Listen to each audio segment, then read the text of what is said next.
हमारी स्वतंत्रता की कहानी 1947 से पहले की है। 20वीं सदी की शुरुआत में भारत ब्रिटिश शासन के तहत था और लोगों को बहुत परेशानियों का सामना करना पड़ रहा था। लेकिन इसी समय कुछ महान लोग बदलाव की उम्मीद लेकर के आए, जिसमें बाल गंगाधर तिलक, बिपिन चंद्र पाल और लाला लाजपत राय जैसे नेताओं ने अपने विचार और प्रेरणादायक शब्दों से लोगों को जागरूक किया।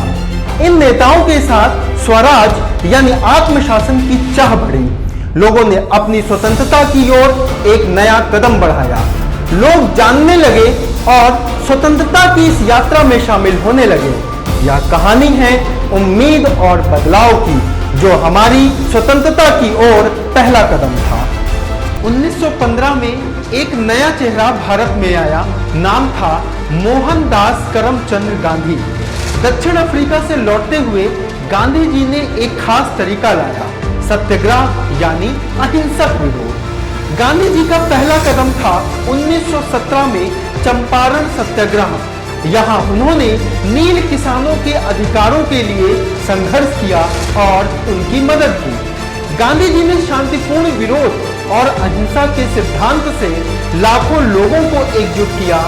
उनके नेतृत्व में भारत स्वतंत्रता के संघर्ष में एक नई दिशा में बढ़ने लगा। 1919 में अमृतसर में एक दिल दहला देने वाली घटना घटी। जनरल डायर के आदेश पर ब्रिटिश सैनिकों ने जलियांवाला बाग में एक शांतिपूर्ण सभा पर गोली चला दी।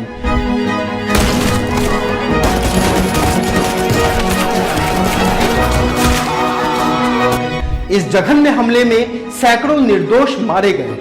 इस क्रूर घटना ने पूरे देश को हिलाकर रख दिया। या स्वतंत्रता के संघर्ष को और भी तेज और जरूरी बना दिया।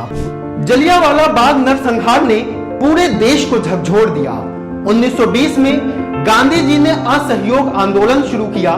उन्होंने लोगों से ब्रिटिश सामान, सरकारी संस्थानों और उपाधियों का बहिष्कार करने की अपील की। लोगों ने आत्मनिर्भरता को अपनाया। वे खादी कपड़ा बुनने लगे और विदेशी उत्पादों का बहिष्कार करने लगे। आंदोलन ने लाखों लोगों को एकजुट किया, लेकिन 1922 में चौरी चौरा में हिंसा के बाद इसे अचानक रोक दिया गया। 1930 में भारतीय स्वतंत्रता संघर्ष की एक महत्वपूर्ण घटना घटित हुई, दांडी मार्च। गांधी जी ने 240 मील की यात्रा की। समुद्र तक ब्रिटिश नमक कर के खिलाफ विरोध करने लगे। दांडी पहुंचकर गांधी जी ने समुद्र से नमक बनाकर ब्रिटिश कानून तोड़ा। इसने पूरे देश में एक बड़ा सविनय अवज्ञा आंदोलन शुरू किया। दांडी मार्च ने लाखों भारतीयों को प्रेरित किया। इसके बाद व्यापक विरोध शुरू हुआ और हजारों लोग गिरफ्तार किए गए। 1942 में जब द्वितीय विश्व युद्ध चल रहा था, गांधी जी ने भारत छोड़ो आंदोलन शुरू किया। उन्होंने ब्रिटिश शासन को खत्म करने की अपील की। करो या मरो का नारा पूरे देश में गूंजने लगा। लोगों ने बड़े पैमाने पर विरोध किया, हड़तालें की और ब्रिटिश अधिकारियों से भिड़ गए। ब्रिटिश सरकार ने क्रूर दमन किया। नेहरू और पटेल जैसे प्रमुख नेताओं को गिरफ्तार किया गया, लेकिन आंदोलन की भावना ने हार नहीं मानी। 1940 के दशक के मध्य में हालात बदलने लगे। कमजोर हो चुके ब्रिटिश और भारतीयों के लगातार प्रतिरोध के बीच स्वतंत्रता के लिए बातचीत शुरू हो गई। 15 अगस्त 1947 को भारत ने आखिरकार स्वतंत्रता प्राप्त की और उपनिवेशिक शासन का अंत हुआ। तिरंगा लहराते ही पूरे देश में खुशी और उत्सव की लहर दौड़ गई।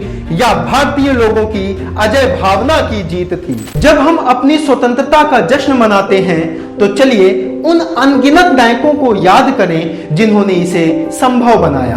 भगत सिंह के बलिदान से लेकर सुभाष चंद्र बोस की साहसिकता तक, इन नायकों की कहानी हमें हमेशा प्रेरित करती है।